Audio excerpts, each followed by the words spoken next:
দেখো তোমাদের কিন্তু আমি প্রতিদিনই কিন্তু ডেসক্রিপটিভ রাইটিংয়ের ক্লাস প্রায় করাচ্ছি। প্রতিদিন বলতে দুদিন অন্তর অন্তর। তা তোমাদের আগের দিন করেছিলাম Bangladesh crisis and challenges for India, মানে বাংলাদেশের যে ক্রাইসিস চলছে এটা কী কী চ্যালেঞ্জ ফেস করতে হচ্ছে ইন্ডিয়াকে এবং বাংলাদেশের ক্রাইসিস কেন হয়েছে, এটা কেন লিখেছি, এটা কিন্তু report as a report writing এবং অ্যাজ এ জিকে ডেসক্রিপটিভ পার্টে কিন্তু লাগবেই। তোমরা সে ইংলিশে লেখো বাংলায় লেখো, এটা লাগবেই। হিস্ট্রি আমি কিন্তু প্রথম ক্লাসের লিঙ্কটা তোমরা অবশ্যই আমার ডেসক্রিপটিভ রাইটিংয়ে গেলে পেয়ে যাবে। ডেসক্রিপটিভ রাইটিংয়ের একটা প্লেলিস্ট আছে, ওখানে অবশ্যই থাকবে। যারা প্রথম ক্লাস দেখেনি তারা প্রথম ক্লাস দেখে নিও, তারপরে সেকেন্ড ক্লাসটা দেখো, আশা করি খুব ভালো লাগবে। আমি আজকে আর বেশি না বলে শুরু করি। তার আগে বলি, অবশ্যই আমার চ্যানেলটা ভালো লাগলে বা আমার পড়ানোটা ভালো লাগলে অবশ্যই সাবস্ক্রাইব করো। তোমরা সাবস্ক্রাইব করলে, তোমরা লাইক করলে, শেয়ার করলে আমি মানে আরও নতুন নতুন ভিডিও বানাতে কি এন্থু পাই, যে না সবাই দেখছে, সবাই ভালোবাসছে, তারা আরও মানে রেসপন্সিবিলিটিটা বেড়ে যাচ্ছে। এটা যদি তোমরা করো অবশ্যই আমি আরও নতুন নতুন ভিডিও আনবো। আমি মণিপুরের যে সিচুয়েশন হয়েছিল সেই নিয়ে ভিডিও বানিয়েছি। One nation one election one nation, এটা নিয়ে একটা ভিডিও মানে অলরেডি লিখে ফেলেছি। ওটা ভিডিওটা আনতে একটু সময় লাগবে, কেন এই এডিটিং এসব ব্যাপার আছে, আমাকে নিজেও মানে করতে হয়। তার জন্য আমি আগের দিন দেখো এই how does the Bangladesh crisis effect ইন্ডিয়ার এফেক্টটা আমি এই বর্ডার সিকিউরিটি ফোর্স অব্দি বলে দিয়েছিলাম, বিএসএফ অব্দি বলে দিয়েছিলাম। আজকে এখান থেকে শুরু করবো। তা আমি আবার বলছি, আগে ভিডিওটা দেখে এই ভিডিওটা দেখো, তাহলে তোমাদের সুবিধা হবে। The biggest concern for India in relating to present crisis is possibility of tension in northeast state of India। ঠিক আছে, আমি আগে এইটুকুনি মানে বলে দিই। বলছে বিগেস্ট কনসার্ন, মানে সব থেকে বড় কনসার্ন। কি কনসার্ন? কার জন্য? ইন্ডিয়ার জন্য, for India. In relating two present crisis, মানে এই যে এই প্রেজেন্ট ক্রাইসিস সম্বন্ধে কি কনসার্ন? ইজ পসিবিলিটি, মানে এর পসিবিলিটি থাকছে অফ টেনশন, এর মানে একটা চিন্তার পসিবিলিটি, চিন্তার একটা বলতে পারো যে সম্ভাবনা থেকে যায়, চিন্তার সম্ভাবনা থাকছে ইন নর্থ ইস্ট স্টেটের। মানে এই যে ক্রাইসিসটা চলছে, এই ক্রাইসিসটার জন্য কিন্তু নর্থ ইস্ট স্টেটের একটা চিন্তা বা একটা চিন্তার একটা পসিবিলিটি থেকে যাচ্ছে। স্টেট ফর ইন্ডিয়া বলে এটা বুঝে গেল ব্যাপারটা, north east state of India. In case of infiltration, মানে যদি ইনফিল্ট্রেশন বাই বাংলাদেশি, বলছে বাংলাদেশিরা যদি এই ইনফিল্ট্রেশন মানে হলো অনুপ্রবেশ, যদি এই বাংলাদেশিদের দ্বারা যদি অনুপ্রবেশ হয়, এইখানে কিন্তু এই নর্থ ইস্ট স্টেটের কাছে একটা চিন্তার বিষয় হয়ে যাচ্ছে। ঠিক আছে, এর সঙ্গে সঙ্গে আরও কি দেখো, স্মাগলিং তো বুঝতে পারছো, বাংলাদেশ থেকে ইন্ডিয়া প্রচুর স্মাগলিং হয়। এন্টারিং দ্য ইলিগাল মাইগ্রেন্ট কি, যেরকম ইনক্লুডিং ইস্যু অফ রোহিঙ্গা। দেখো তোমরা জানো যে মায়ানমার যে ঘটনা ছিল, ওখান থেকে প্রচুর রোহিঙ্গা বাংলাদেশে ঢুকেছে, এবং ওই রোহিঙ্গা তার সঙ্গে আরও যেসব মাইনরিটি বা মোহামেডান যারা আছে, তারাও কিন্তু এই ইলিগালভাবে ইন্ডিয়া এন্টারিং করতে পারে। এবং হলো মিলিটারেসি অ্যান্ড রেডিকালিজম মানে তোমার হলো উগ্রতাবাদ, রেডিকালিজম, এই সব কিছু which are deteriorated our internal security, এইসব কিন্তু আমাদের ইন্টারনাল সিকিউরিটিকে মানে কি ডিটোরিয়েট মানে ভগ্ন করতে পারে, আমাদের ইন্টারনাল সিকিউরিটিকে ভগ্ন মানে নষ্ট করে দিতে পারে। ঠিক আছে, ডিটোরিয়েট আমি কিন্তু ভালো করে দেখা বলি, ডিটোরিয়েটেড একটা হলো ইম্পর্টেন্ট ওয়ার্ড। এটা ইন্টারনাল সিকিউরিটি ভগ্ন, বাংলা বলে দিচ্ছি, দেখো এত সুন্দর করে বাংলা বলে দিচ্ছি। তাহলে আবার দেখো আমি বলে দিচ্ছি, দেখো আবার আমি বলে দিচ্ছি একবার, দেখো দ্য বিগেস্ট কনসার্ন কার জন্য? For India. Biggest concern for India in relating to the present crisis, এই present crisis is possibility tension, মানে এটা হতে পারে একটা টেনশন, একটা চিন্তার বিষয় ইন নর্থ ইস্ট স্টেটের ক্ষেত্রে। ইন কেস বলছে যদি, ইন কেস অফ ইনফিল্ট্রেশন, যদি ইনফিল্ট্রেশন হয় বাংলাদেশিদের দ্বারা, এবং স্মাগলিং, এছাড়া এন্টারিং ইলিগাল মাইগ্রেন্ট, যদি ইলিগাল মাইগ্রেন্ট ঢোকে, এছাড়া মিলিটারেসি, এছাড়া রেডিকালিজম মানে বুঝতেই পারছো, অ্যান্ড ডিটোরিয়েটেড আওয়ার অ্যান্ড রেডিকালিজম হয়ে গেল, হুইচ আর যেগুলো এই সবগুলো ডিটোরিয়েটেড আওয়ার ইন্টারনাল সিকিউরিটি অ্যান্ড মাল্টিফেস্টেড, মানে বহুমুখী চ্যালেঞ্জ তৈরি করছে আমাদের কাছে। বহুমুখী চ্যালেঞ্জ কেন? দেখো একটা হলো ইন্টারনাল সিকিউরিটি নষ্ট করছে, বহুমুখী চ্যালেঞ্জ কেন? অনেক রকম চ্যালেঞ্জ আছে। যেমন ধরো কেউ যদি বাইরে থেকে আমাদের ঢুকে যায়, সেখানে ধরো একটা অন্য জাতির লোক যদি ঢুকে যায়, এখানে যদি তার দাঙ্গা বাঁধাতে পারে। তারপরে যে স্মাগলিংয়ের মাধ্যমে, জানো স্মাগলিংয়ের মাধ্যমে টাকা পয়সা স্মাগলিং বা জিনিসপত্র স্মাগলিংয়ের মাধ্যমে ড্রাগ পাচার, এছাড়া অনেক ইলিগাল কাজ হতে পারে। এখানে টেরোরিজমটা বেড়ে যেতে পারে, অনেক রকম। এই জন্য হচ্ছে দেখো আমি এখানে কিন্তু বলছি, শুধু চ্যালেঞ্জেস বলছি, মাল্টিফেস্টেড চ্যালেঞ্জেস, মানে অনেক বহুমুখী চ্যালেঞ্জ করতে আসতে পারে আমাদের কাছে। ঠিক আছে, এটুকুনি বাংলাতে ভালো করে বুঝলে। এবার পরেরটা যাচ্ছি। অল দিজ আর এই সব কিছু অ্যাড্রেসিং দ্য রুট কজ, মানে কি মূল কারণ অফ পোভার্টি। দেখো এই যদি লোক দিনকে দিন ঢুকে যায়, পোভার্টি তো কারণ রয়েছেই, এবং under development in the region, মানে যেসব রিজিয়নে ঢুকছে, যে নর্থ ইস্টে ঢুকছে যারা, সেখানে তো পোভার্টির একটা কারণ রয়েছে। যদি ধরো ওইখানে এমনি লোকজনের জীবিকার পরিমাণ কম, সেখানে যদি ধরো একটা জায়গায় কাজের লোক দরকার 10টা, ধরো তুমি তোমার বাড়ির পাশে কাজের লোক দরকার, কোনো বিল্ডিং হচ্ছে, সেখানে 10টা লোক দরকার, সেইখানে যদি এখন 20টা লোক চলে আসে, তা 20টা লোক চলে আসে, আমরা তো 10টা লোকই কাজে নেবো, 20টা লোক নিশ্চয়ই কাজে নেবো না। যে ধরো আমি ধরো একটা বিল্ডিং বানাচ্ছি, আমি তো নিশ্চয়ই আমার লস করে আমি তো নেবো না, যে আমার যাতে লস হোক সেভাবে আমি নেবো না। তাহলে এই হট করে যদি 20টা লোক ঢুকে যায়, তাহলে এই 10টা লোক আনএমপ্লয়েড হয়ে পড়ে থাকবে। এর জন্য কিন্তু এখানে দেখো বলে দিয়েছে যে এই যে তোমার বলে দিয়েছে যে এই আনএমপ্লয়মেন্টের একটা কাজ আছে, আন্ডার ডেভেলপমেন্ট, ওখানে ডেভেলপমেন্ট হচ্ছে না। ধরো ডেভেলপমেন্ট কি, যে ধরো যেখানে জনসংখ্যা বেশি সেখানে অনেক পরিমাণ ডেভেলপমেন্ট করতে হবে। কিন্তু ধরো যদি ইলিগালভাবে ঢোকে, আমি জানি যে এখানকার জনসংখ্যা তো 10 কোটি বা 10 কোটি না 10 লাখ, এবার হট করে গিয়ে ওই 10 লাখের অনুযায়ী আমি ডেভেলপমেন্ট করবো, আমি গিয়ে দেখছি হট করে ওখানে 15 লাখ হয়ে গেছে, তাহলে বুঝবো কি করে? এই জন্য কিন্তু আন্ডার ডেভেলপমেন্ট হয়ে থাকে জায়গাটা। আমি কিন্তু অনেক ভালোভাবে বোঝাচ্ছি, তোমরা প্লিজ চ্যানেলটা ভালো লাগলে সাবস্ক্রাইব করো এবং শেয়ার করো, ঠিক আছে? The situation in north east state is further, হ্যাঁ, কমপ্লিকেটেড, মানে এই মানে দ্য সিচুয়েশন, এই সিচুয়েশনটা in north east state is further complicated, মানে যারা নর্থ ইস্টের মানে মণিপুরে যে কেসটা হয়েছিল আবার কমপ্লিট হতে পারে by presency of various insurgent group, মানে প্রেজেন্স অফ বিভিন্ন রকম ইনসার্জেন্ট গ্রুপ আর এথনিক কনফ্লিক্টের দ্বারা কিন্তু আবার নর্থ ইস্ট স্টেটে কিন্তু এইসব গন্ডগোল হতে পারে। তাহলে কী দেখো আমি বললাম কী এফেক্ট হতে পারে।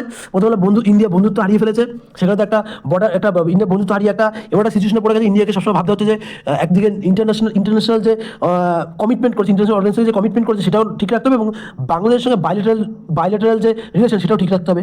দ্বিতীয়ত বর্ডার সিকিউরিটির একটা ব্যাপার আছে। তৃতীয়ত যদি প্রচুর মাইগ্রেশন হয় তাহলে এখানে ওখানে একটা আনএমপ্লয়মেন্ট প্রভার্টির একটা ব্যাপার আছে। 3টে হয়ে গেল এই 3টে পয়েন্ট। এবং 4 নম্বর পয়েন্ট কি বলেছে? 4 নম্বর পয়েন্ট হলো নর্থ ইস্ট স্টেটে যেটা হলো অনেক ইনসার্জেন্ট গ্রুপ বা এথনিক গ্রুপ, সেখানে কিন্তু কনফ্লিক্টটা আবার বাড়তে পারে। যে কনফ্লিক্টটা হয়েছিল যে ওই ফার্দার কমপ্লিকেটেড হয়ে উঠবে নর্থ ইস্ট স্টেটটা, এইটা কিন্তু খুব একটা মেজর কনসার্ন ইন্ডিয়ার কাছে। আচ্ছা, এবার দেখো বলে দিচ্ছি, এবার ভালো করে দেখো। China has always used moment of weakness of each country in the neighbours. বলছে চায়না হ্যাজ অলওয়েজ ইউজ কেন? চায়না সবসময় ইউজ করিয়া থাকে, এটা প্রেজেন্ট পারফেক্ট টেন্সে চায়না সবসময় ইউজ করিয়া থাকে, তার জন্য হ্যাজ এবং ইউজড, তবে হ্যাঁ অলওয়েজ দিয়েছিল সবসময়, হ্যাজ ইউজড করিয়া থাকে, মানে যার এফেক্ট এখনো চলছে। দেখো এখনো, তার জন্য সেখানে পাস্ট প্রেজেন্ট, আমরা প্রেজেন্ট পারফেক্ট ইউজ করি, কারণ যেটা মানে কিছুক্ষণ আগে হয়েছে, যার এফেক্টটা এখনো চলছে। তাই কারণ তাদের দেখছে চায়না শ্রীলঙ্কা অধিকার করছে, নেপালের উপর এরকম করে চাপ সৃষ্টি করে, সেই সব নিয়ে বলছে, মালদ্বীপের উপর ওটা এরকম করেছে, সেই সব নিয়ে বলছে যে চায়না কিন্তু has always moment of weakness use করে। কি ইউজ করে? Moment of weakness of each country, প্রত্যেকটা কান্ট্রির মানে ইন নেইবার্স, মানে ওর পার্শ্ববর্তী অঞ্চলে যেগুলো কান্ট্রি আছে তাদের কিন্তু প্রত্যেকটা উইকনেসটাকে, মোমেন্ট অফ উইকনেসটাকে ইউজ করে। কেন ইউজ করে? এবং use the situation to its advantage, মানে ওই সিচুয়েশনটাকে তাদের অ্যাডভান্টেজে নিয়ে আসে, বুঝলে? আচ্ছা, we have already seen the story in case of মালদ্বীপ অ্যান্ড শ্রীলঙ্কা। আমি একটু আগে বললাম যে এই কেসটা কিন্তু যেটা আমি এটা বলতে হবে যে আমরা উই হ্যাভ অলরেডি, দেখো এখানে দেখেছি, তার এফেক্ট এখনো চলছে, তার জন্য এখানে পাস্ট প্রেজেন্ট পারফেক্ট। তাই we have already seen this story in case of মালদ্বীপ অ্যান্ড শ্রীলঙ্কা হয়ে গেল। ইন্ডিয়া আনডাউটেডলি, মানে কোনো সংশয় নেই, ফিক্সড। দেখো এটা একটা ইডিয়াম, ফিক্সড মানে ইন্ডিয়া এখন প্রচুর মুশকিলে পড়ে গেছে, তার জন্য ফিক্সড। দিস ইনসেন্স মানে দৃষ্টান্ত বা উদাহরণ। This instance underscores the need for India, মানে এই দৃষ্টান্তটা নিড ফর ইন্ডিয়াকে প্রয়োজন, ইন্ডিয়ার কি প্রয়োজন? নিড ফর ইন্ডিয়ার প্রয়োজন টু রিমেন ভিজিলেন্ট সরি হচ্ছে এই আন্ডারস্কোরসটা কি হচ্ছে? নিড ফর ইন্ডিয়ার প্রয়োজন টু রিমেন, থাকতে হবে, ভিজিলেন্ট মানে হলো সচেতন, অ্যান্ড প্রোঅ্যাক্টিভ এবং সচেতন থাকতে হবে। অ্যাড্রেসিং পোটেনশিয়াল থ্রেট, মানে অ্যাড্রেসিং করতে হবে potential threat, to maintain potential থ্রেটকে অ্যাড্রেস করতে হবে, and to maintain the strategic interest মানে কৌশলগত ইন্টারেস্ট মানে কি? তোমার তো এই কৌশলগত ইন্টারেস্ট বলার কারণ কি? ধরো তুমি তো এরকম না, আমি কারোর সঙ্গে ব্যবসা করছি বা আমার আশেপাশে দেশগুলোর ইন্টারেস্ট তো অবশ্যই দেখবো, কিন্তু তার সঙ্গে আমার ইন্টারেস্টও দেখবো। তাই স্ট্র্যাটেজিক ইন্টারেস্ট মানে এরকম না যে আমি সবসময় শুধু বাংলাদেশের ইন্টারেস্ট দেখে যাচ্ছি, সবসময় শুধু নেপাল ইন্টারেস্ট দেখে যাচ্ছি, সবসময় ভুটান ইন্টারেস্ট দেখে যাচ্ছি, সবসময় মালদ্বীপ, শ্রীলঙ্কা এদের ইন্টারেস্ট দেখে যাচ্ছি। আমার নিজেরও ইন্টারেস্ট দেখতে হবে, তার জন্য স্ট্র্যাটেজিক। সবাই নিশ্চয়ই অন্যের ইন্টারেস্ট দেখতে গিয়ে নিজের ক্ষতি করে ফেলে, তাই strategic interest and regional stability. আমাকে এই পোটেনশিয়াল দেখো বলছে যে ইন্ডিয়াকে রিমেন ভিজিলেন্ট, ইন্ডিয়াকে সচেতন থাকতে হবে এবং প্রোঅ্যাক্টিভ থাকতে হবে। কেন? অ্যাড্রেসিং পোটেনশিয়াল যে থ্রেট আছে সেটাকে অ্যাড্রেস করার জন্য, টু মেনটেন স্ট্র্যাটেজিক, এবং তার দ্বারা কি হবে? To maintain strategic interest and regional stability আনতে হবে। এবার দেখো এই এতগুলো পয়েন্ট তো বললাম, চায়না কি করতে পারে সেটা নিয়ে বললাম। এইবার আমি সব কটা পয়েন্ট কিন্তু ছুঁয়ে যাচ্ছি। দেয়ার আর হিউম্যানিটেরিয়ান কনসার্ন, বলছে হিউম্যানিটেরিয়ান কনসার্ন আছে, সেখানে humanitarian concern over the Hindu. কেন?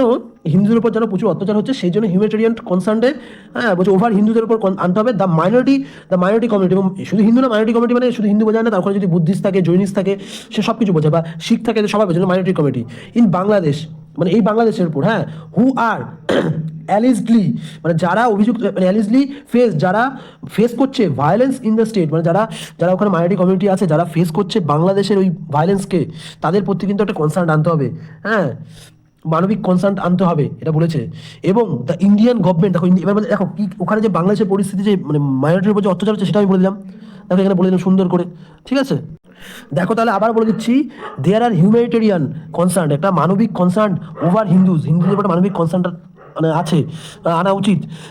এবং হিন্দু শুধু না, মাইনরিটির ওপর ইন বাংলাদেশে, যারা হু আর অ্যালিজডলি, মানে যারা অভিযুক্ত করছে faced violence in the state, মানে যারা অভিযুক্ত করছে যে আমরা কিন্তু ভায়োলেন্সের মুখোমুখি হচ্ছি, এবং কি Indian government has raised Indian government has raised কি ইন্ডিয়ান গভর্নমেন্ট কি করেছে, মানে তুলেছে দোজ কনসার্ন, এই কনসার্নগুলো তুলেছে, যে এই যে কনসার্নগুলো বললাম, উইথ বাংলাদেশি গভর্নমেন্ট, এবং বাংলাদেশি গভর্নমেন্টের কাছে তুলেছে যে এই ঘটনাগুলো হচ্ছে, এগুলো আপনারা দেখুন হিউম্যানিটেরিয়ান, এই যেখানে মাইনরিটির উপর অত্যাচার, সেই ব্যাপারটা দেখুন, বাংলাদেশ গভর্নমেন্ট তুলেছে concern with Bangladesh government and has call for, মানে এবং বলছে যে কল ফর মানে কি, কল ফর মানে চেয়েছে protection for Hindu minority community, মানে এবং চেয়েছে প্রোটেকশন, হিন্দু মাইনরিটি কমিউনিটির কাছে প্রোটেকশন চেয়েছে, কিন্তু যারা ওরা যাতে প্রোটেকশন পায়, ঠিক আছে, বুঝলে। এবার দেখো হিন্দুদের উপর সেটা নিয়ে বলে দিলাম।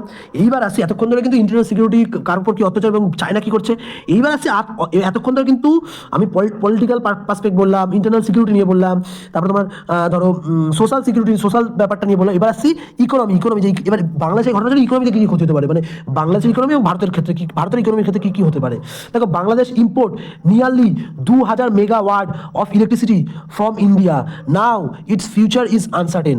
মানে বাংলাদেশ কী করতো, বাংলাদেশ দেখো, বাংলাদেশ তো সবসময় যেন ইন্ডিয়ার কাছে হাত পেতেই থাকে সবসময়, বাংলাদেশ ইন্ডিয়ার কাছে সবসময় মানে যেত, এবং 2000 মেগাওয়াট ইলেকট্রিসিটি ইন্ডিয়া থেকে যেত, যেত বাংলাদেশে তো শুনেছো, বাংলাদেশে তো ইন্ডিয়ার বিরুদ্ধে অনেক রকম আওয়াজ তুলছে, ইন্ডিয়া থেকে কিছু নেবে না, তাই এইটা এখন এই 2000 মেগাওয়াট ওরা নেবে কি নেবে সেটা এখন আনসার্টেন হয়ে পড়েছে।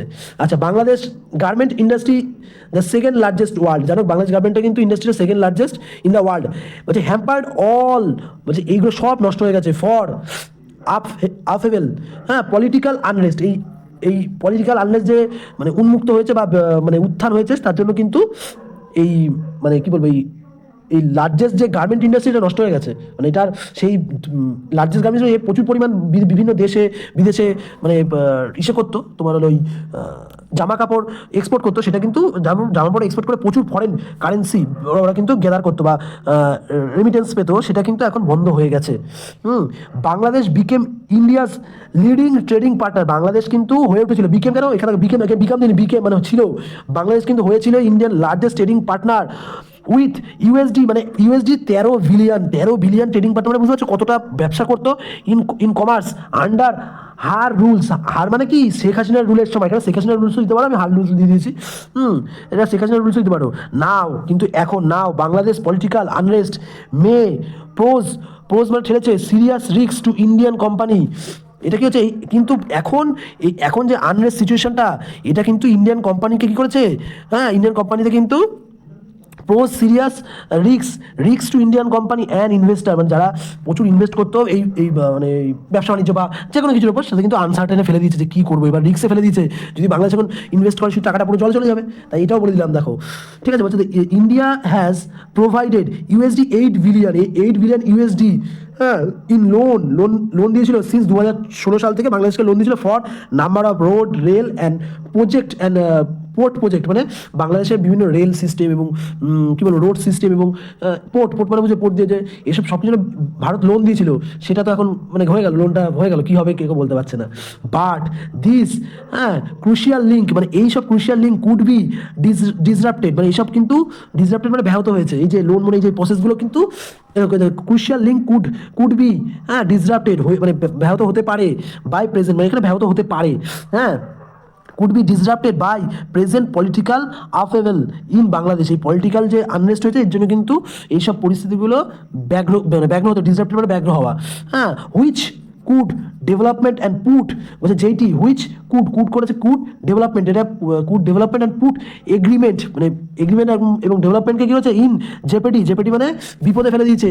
হ্যাঁ, জেপেটি মানে বিপদ। তাহলে এই সব এই যে আনরেস্ট, এই যে সব কিছু ইনভেস্টমেন্ট, এগুলো কিন্তু এই যে ডেভেলপমেন্ট, এইগুলোকে সবই কিন্তু বিপদে ফেলে দিয়েছে সবগুলোকে। বুঝতে পারলে? লাস্ট বলছে কনসার্ন।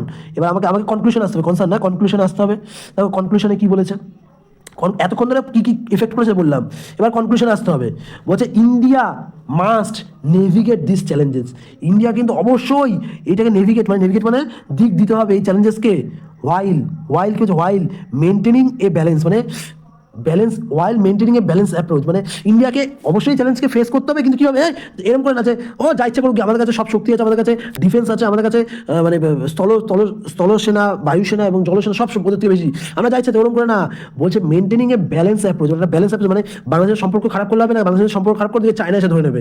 চায়না যদি বাংলাদেশকে নিয়ে নেয়, দেখো চায়না আস্তে আস্তে নেপালকে ক্যাপচার করেছে, ওদিকে শ্রীলঙ্কাকে ক্যাপচার করেছে, ওদিকে পাকিস্তানকে ক্যাপচার করেছে, তার চারিদিকে বাংলাদেশকে ক্যাপচার করে, চারিদিকে চায়না মানে রুট করে নিচ্ছে। তার জন্য হচ্ছে একটা ব্যালেন্সিং অ্যাপ্রোচে কিন্তু চ্যালেঞ্জেসটাকে মেনটেন করতে হবে। দ্যাট কি করেছে, যেটা প্রায়োরিটাইজ করেছে, হ্যাঁ, cooperation and addressing share the concern, মানে মানে বাংলাদেশের সঙ্গে কোঅপারেটিভ করতে হবে এবং কনসার্ন শেয়ার করে অ্যাড্রেস করতে হবে যে আমাদের কিন্তু এইসব কনসার্নগুলো আছে এবং আপনাদের কি কনসার্ন আছে, এটা ব্যাপারটা বুঝুন। আচ্ছা, স্ট্রেন্ডিং দ্য বায়োলেটারাল রিলেশন, এবং কি স্ট্রেন্থেনিং করতে হবে, ঠিক আছে, স্ট্রেন্থেনিং শক্ত করতে হবে, বায়োলেটারাল রিলেশনটাকে আরও শক্ত করতে হবে।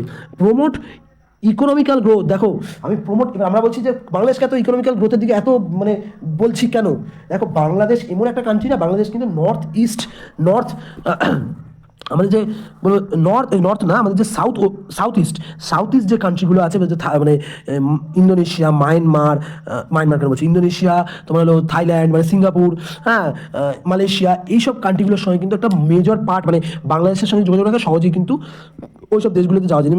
এর সঙ্গে কিন্তু ধরো এর সঙ্গে যদি ব্যবসা করে, ওইখান থেকে ব্যবসাটা কিন্তু ছড়িয়ে যাবে আমাদের সাউথ ইস্ট মানে কান্ট্রিগুলোর দিকে। এই জন্যই বলছি যে আমাকে কিন্তু এবং কোথায় প্রমোট করতে হবে ইকোনমিক গ্রোথের দিকেও দেখতে হবে বাংলাদেশে। এবং রিসেন্ট নাকি আমি শুনেছি এয়ারটেল না আর কোন কোম্পানি বাংলাদেশে একটা নাকি নেটওয়ার্ক হাব বা ইন্টারনেট হাব তৈরি করার চেষ্টা করেছিল, যাতে মানে ওই ইন্দোনেশিয়া বা যে আমাদের কী বলো ওটা জানি সিঙ্গাপুরে যেই হাই স্পিডের নেটওয়ার্ক, সেটা যাতে ইন্ডিয়া মানে আনতে পারে, সেটা ব্যাপার নিয়ে চলছে, কিন্তু বাংলাদেশের জন্য ব্যাস বন্ধ হয়ে গেল। বাংলাদেশেও নেট পেতো, বাংলাদেশের নেটের আরও ভালো পেতো।